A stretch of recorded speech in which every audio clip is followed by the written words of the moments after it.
High foodies welcome back to my channel foodies platter by स्वर्ण।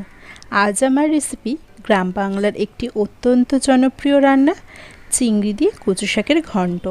कचु शाक मानेई गरम भातेर साथे खेते अपूर्व लागे।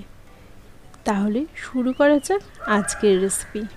रान्नाटी करते आमादेर लागबे 1 चामच कालो जिरा, 2টো तेजपाता, 2টো शुकनो लंका, 3-4টে কাঁচা লঙ্কা চিড়ে রেখে দিয়েছি। আর এখানে কচু শাক আছে যেটা আমরা ধুয়ে ছাড়িয়ে কেটে নিয়েছি। আর আছে চিংড়ি মাছ 100 গ্রাম মতো। চিংড়ি মাছটাও আমি পরিষ্কার করে ছাড়িয়ে ধুয়ে নিয়েছি। এবার কড়াইতে অল্প জল দিয়ে দিলাম। জলটা গরম হয়ে যাওয়ার পর কড়াইতে কচু শাকগুলো দিয়ে দিলাম।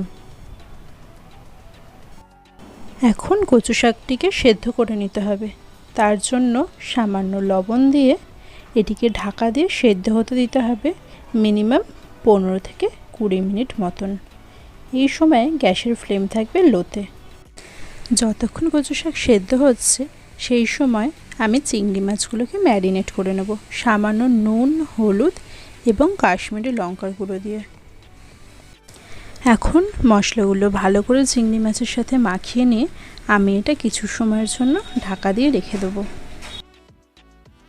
প্রায় 15 মিনিট মতন সময় পর আমি ঢাকনাটা খুলে দেখব যে কচু শাকটা কতটা সেদ্ধ হয়েছে। কচু শাকটি সম্পূর্ণ সেদ্ধ হয়ে গেছে এবং এটি থেকে প্রচুর পরিমাণে জলও বেরিয়েছে। এই অতিরিক্ত জলটি আমি একটি ছুরির সাহায্যে ছেঁকে নিচ্ছি।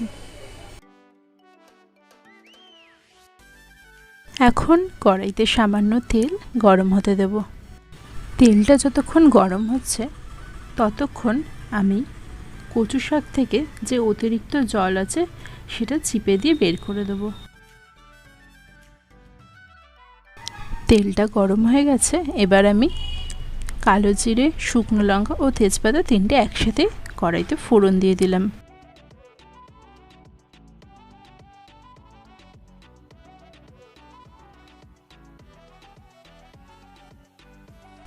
দশ থেকে 15 সেকেন্ড মতন সময় পর এখন আমি ম্যারিনেট করে রাখা চিংড়ি মাছগুলো দিয়ে দেবো। চিংড়ি মাছগুলো ভাজতে ভাজতে প্রথমেই দেখতে পাবো এখানে অনেকটা জল বেরিয়ে যাচ্ছে। এই সময় গ্যাসের ফ্লেমটাকে জোরে রেখে এই জলটাকে পুরোটা শুকিয়ে নিতে হবে। মোটামুটি 2 থেকে 3 মিনিট মতন চিংড়ি মাছগুলো ভেজে নেওয়ার পর এই সমস্ত জলটা শুকিয়ে যাবে ও তেল ছেড়ে দেবে। এবার আমি দিয়ে দেবো চিড়ে রাখা কাঁচা লঙ্কাগুলো। এগুলো অল্প সময়ের জন্য নেড়ে নেব। এই সময় গ্যাসের ফ্লেমটা লোতে রেখে আমি দিয়ে দেবো 1 চামচ কাশ্মীরি লঙ্কার গুঁড়ো, 1 চামচ হলুদ গুঁড়ো। এগুলো 1 মিনিট সময় মতন ভালো করে মিশিয়ে নেব। তারপর আমি আগে থেকে যে কচু শাকটি সেদ্ধ করে জল ছড়িয়ে রেখেছিলাম সেটি কড়াই দিয়ে দেব।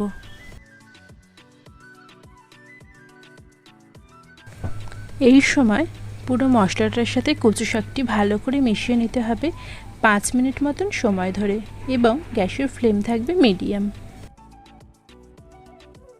5 মিনিট সময় ধরে এটি নাড়ার পর আমি এর মধ্যে দিয়ে দেবো 1 চামচ চিনি।